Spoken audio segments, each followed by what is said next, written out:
Classical Hollywood style. Generally, our protagonists have a goal they want to accomplish, right? Yeah. All right, and they're generally played by someone you've heard of, generally a fairly big star, right? They're generally generally they have a happy ending, right? Most films end with you walking out with a smile on your face. So I'm going to talk about classical Hollywood style here for a bit. The classical style, this is what we're used to in film. This is what we see when we generally go to the Malco to see a movie. We see characters who have a goal they want to accomplish, played by likable leading men or women. And we define them by how they adhere to this style. If you go see a movie that's shot entirely in close-up with Gregorian chanting and it's in black and white, well, that's not generally what you expect to see when you go to the movies. You expect to see something that looks kind of like Power Rangers or Transformers or the Marvel movies or it's bad that I struggle to think of mainstream movies that are not about superpowers, sci-fi. Hidden Figures. You think of something that looks like Hidden Figures, right? Like likable protagonists, goal-oriented. Then you have things like product placement. We know what product placement is, right? Right? That's when like, I'm going to take a nice swig of my Heineken. Oh, you're from Wayne's World? Yeah. I love Wayne's World. That's fantastic. It's a great movie. Who's seen Wayne's World? Show of hands. More than I would have expected. That's a joy. I'm glad you guys have seen. What about Wayne's World 2? Still good, right? I love the Wayne's World movies. They're awesome. If you've seen Back to the Future Part 2, these shoes, you can now buy these shoes, I think. Yeah, I would have a pair, but I'm a graduate student and I make no money. And I spend it all making films. This makes me even broker. James Bond, a little bit of controversy when James Bond started drinking Heineken. James Bond purists did not like that he was drinking Heineken. They thought he should have stayed with his martini. So we got you had an opinion? He needs to stay with his martini. I agree. I don't like Heineken. It's swill. But, Heineken paid a pretty penny for that product placement, so that's why Daniel Craig drinks Heinekens. They're also driven by the star system. They rely on the celebrity to sell the film. This is not as prevalent nowadays as it used to be. When I was a kid, you would go see movies and you would think the title was Schwarzenegger because his name was above the title. Schwarzenegger, Commando. Schwarzenegger, T2. Schwarzenegger, Eraser. Like, the star's name drove you to the film. They assumed that the fame and the kind of likability of the star would get you in the theater. Does anybody here, you'll go see a movie by an actor, no matter what the movie is, because you like the actor? Yeah, I'll see Mark Wahlberg or Ice Cube in any movie. Ice Cube, all right. Yes. Did you see him in Triple X 3? Was it 3? Was that the newest one? Not yet, but I will. And I like Marky Mark. Yeah? Gary Oldman. Oh man, see Gary Oldman. He's a character actor, real chameleon. I like that. That's taste. Yeah. All right. Yeah. Bradley Cooper. Yeah. You gonna see Guardians of the Galaxy 2? You don't see him, but you do hear him, huh? Yeah. Denzel. Probably my favorite overall movie star. That man never gives a bad performance. Yeah. Chuck Norris. When was the last time he had a movie in theaters? You need a time machine to go see that thing. I think he did, Hard Commando 5 or something like that. I don't know. He was in the sequel to what's like the old man Avengers? The Expendables, yeah. He shows up and speaks a Chuck Norris meme and then walks out of frame. And I was like, yeah, dude, all right. I don't think he filmed that with everybody else. I think they got him on a green screen. All right. Well, who will you see, no matter what? Daniel Day-Lewis. Yeah, DDL. Now that's a star. I love that guy. For me, it's Dwayne The Rock Johnson. I'll watch a Rock movie, even if it's not the most interesting looking thing, because that's just a likable dude. Yeah. Good call. You must go to the movies a lot. He's in every third movie that gets released. Yeah. Sam Jackson. Man, I love Sam Jackson. He is the man. If he shows, I hope you guys all enjoyed Jackie Brown then. It's a pretty great. I can't wait to read your papers. All right, so let's talk about the aesthetic aspects of the classical Hollywood film. This is the look and the drive of the classical Hollywood style. They have a narrative drive. They are goal-oriented. Generally, your lead character has a goal that you want them to accomplish throughout the course of the film. Obstacles are placed in their way, and they overcome these obstacles. These films are made with kind of unobtrusive style that we talked about before. They're not meant to draw attention to the craft so much as they're meant to invest you in the story and the characters. They have 3 acts. We talked about the 3-act structure with 500 Days of Summer and the romantic comedy. The 3 acts are the setup, the development, and the resolution. So when you go to a classical Hollywood film, you kind of know what you're in for. There's a set of expectations that you know, these films will generally follow, and they're not going to look there's going to be a consistent visual look across these films. You know, all right. So some of the principles of classical Hollywood style, or the rules, like I said, unobtrusive craftsmanship, unity. Okay, unity. They are consistent, like I just talked about. The characters are consistent. They are likable. Generally, you might have a character who has a flaw, but they overcome that flaw by the end of the film and kind of triumph over their demons, their antagonist, whatever it is that's put in front of them. They overcome that and achieve their goal, and you like them by the end of the movie. Generally, you don't have a character whose goals don't align with the audience's kind of philosophy of just being a decent human being. There's clarity in the classic Hollywood film. These movies are not trying to trick you so much. They're not trying to make you question what you've seen. You're meant to follow along in the story. They generally go in a linear fashion. They're not like Quentin Tarantino, where you're like, oh, wait a minute, that guy was dead. How is he alive again? They're not trying to trick you. There is a clarity to what you're seeing. And they also have definite closure. When these movies end, the bad guy is either dead or in jail. The good guy has achieved his goal. He's won the woman of his dreams, or the woman has achieved her goal and won the man of her dreams. Relationships are formed. Good triumphs over evil. And it's not left up in the air. What happened, and you know it happened, and you're left with a sense of like, oh, you know, the story's over, the end. You know, the end. A lot of the classical Hollywood films, you would have a title card that comes up that says the end. So, talking about unobtrusive craftsmanship, they use stylistic techniques to draw in the viewer without calling attention to the filmmaking process. These movies are generally not going to have, you know, a 3-minute unbroken tracking shot where you're like, oh, look at how long it's going. They don't want you to be taken out of the story by noticing the filmmaking craft. You're not going to have flashing lights that give you an epileptic seizure while you're watching the movie to say, oh, look at how stylish this director is getting here. The editing it makes the action easy to flow and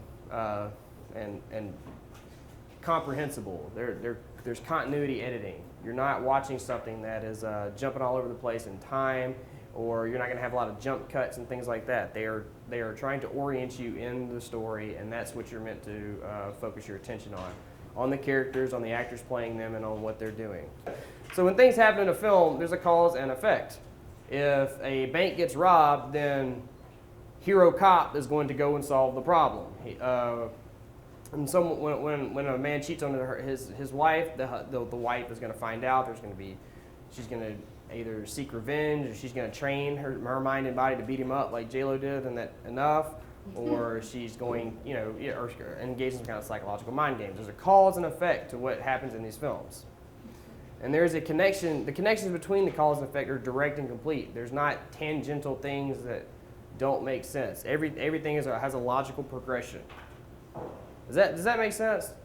Okay? So it's easy to understand the motivation of the character's behavior. When a character acts in a certain way, you understand why the character is doing what they're doing. It's a response to something that has happened earlier in the film, or to a backstory that has been established through exposition. Okay, so the characters in a classical Hollywood film are goal-oriented. The movie is often about what the main character is trying to achieve, right?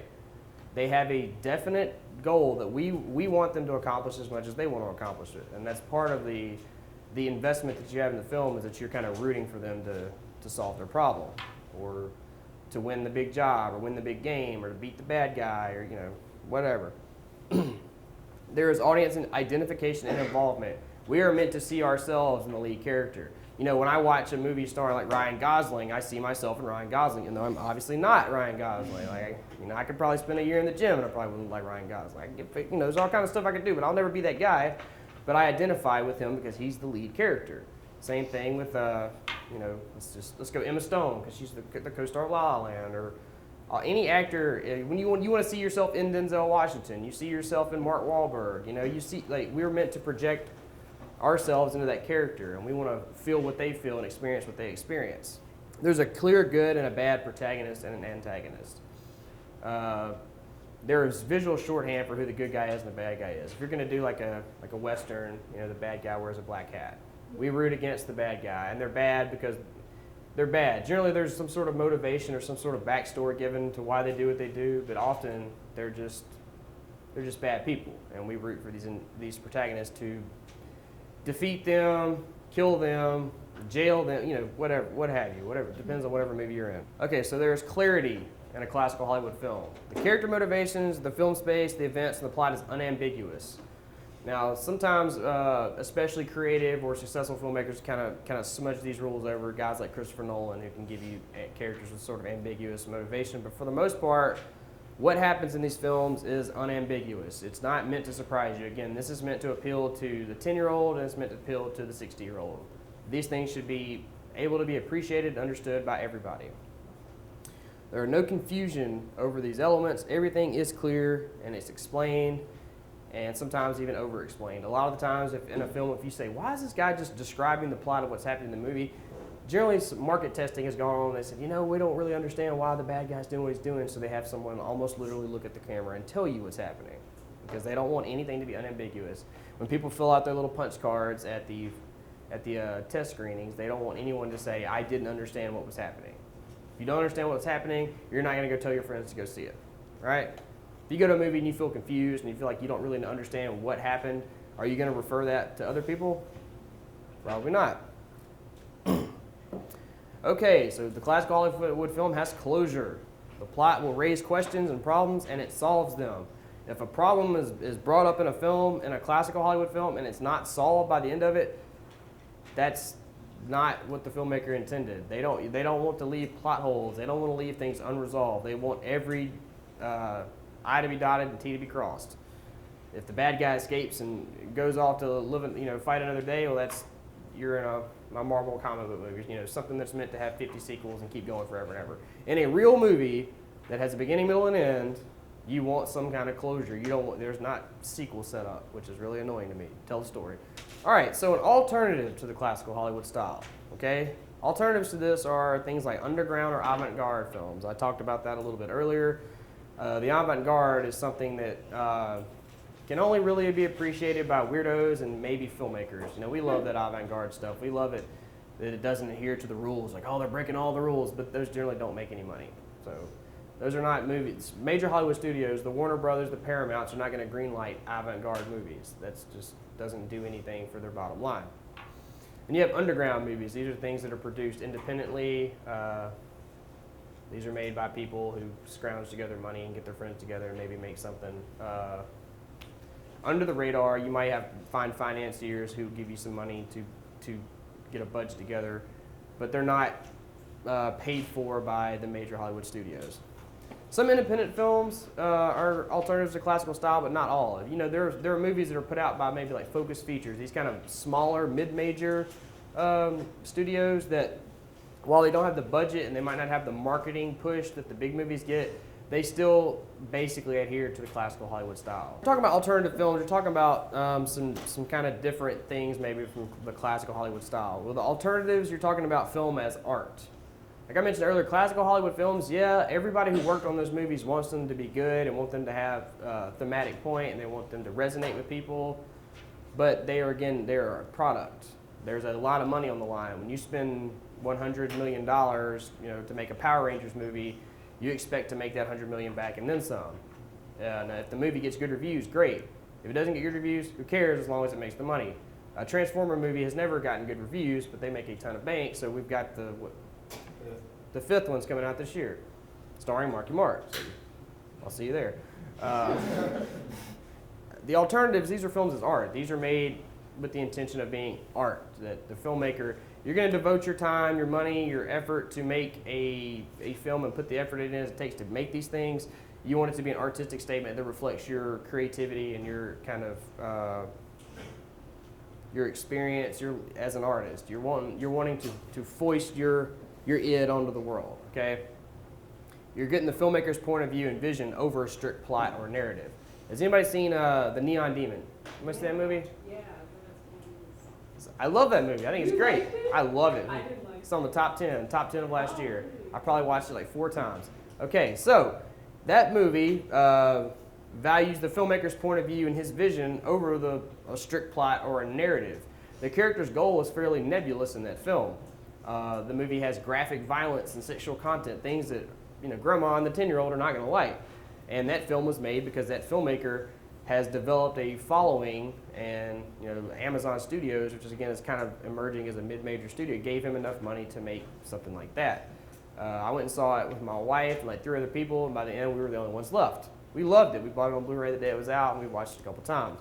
I don't know, maybe we were just sick people. I don't know.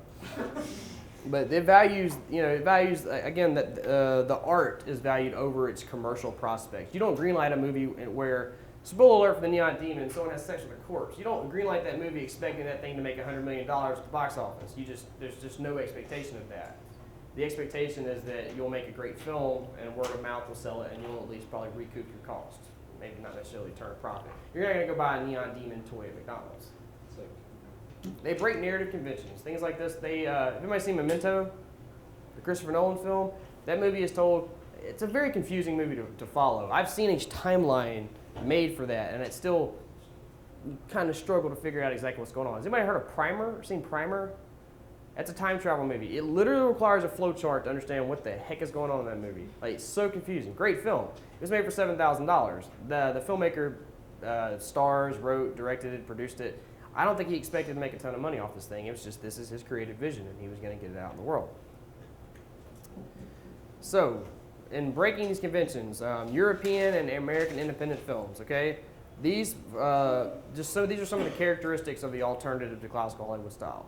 There's more focus on characters like fantasies, dreams, and mental states, shifting states of consciousness, like I mentioned with Memento. In that film, the lead character has a memory. He has an issue with his memory. He can't form new memories. So basically, every 10 minutes in the film, the character completely forgets where he is and what he's doing, and basically the plot starts over again. Often the characters will get into their kind of mental state. So if they're like drug induced, like we'll see in Trainspotting here in a bit, or if they're just things that put you in the mindset of a character who is not all there mentally. Okay? There's more focus on their inner life than what's the plot, the goal of solving a problem. Instead, we're going into their mind and figuring out what their idiosyncrasies are. So yeah, they have unclear shifting goals. Sometimes they might not even have a goal at all. Sometimes it's just a day in the life. This is just a character living their life. Who knows why they do what they do? They might be bad people, Generally in your Hollywood films, your good guys are good, and their goals are to do something altruistic or to help someone else. In these kind of films, they might be the kind of person who has sex with a corpse, like in Neon Demon or something like that. Okay, and also in these films, there is a lack of closure or unresolved plot lines. Sometimes it just ends and there's no resolution whatsoever, and you're just left wondering, well, what happens next? And you might be like angered even, like I want to know what happened. So with American independent films, they're kind of a mix of classical influences, foreign influence, and the auteur theory principles. They usually have lower budgets, but they have more artistic freedom. You're not as beholden to that 3-act structure and that kind of strict characterization as you are in the classical Hollywood film. Not all independent films will break your expectations. Some are just kind of smaller versions of classical Hollywood films. They're just kind of lower budgeted, but they still have the same goal. Okay, so with the self-reflexivity, they don't hide the elements or the artificialness of film. They draw attention to the fact that you are currently watching a movie. They confront the audience with that fact while watching the movie. And they distance rather than involve the audience. Instead of kind of draw you in to the character's story and draw you in to empathize with these people, they kind of keep you at a distance and make you look at these people almost like through a microscope. So as we'll see in Trainspotting here in a bit, a lot of these characters are not necessarily likable or good people. They are often terrible people, and we're not meant to go on this journey with them. We're observing them as they go through their life. Okay, so with alternatives, there's ambiguity. They're open-ended questions. They're not all answered, and the audience may not know exactly how to feel about it when it's over.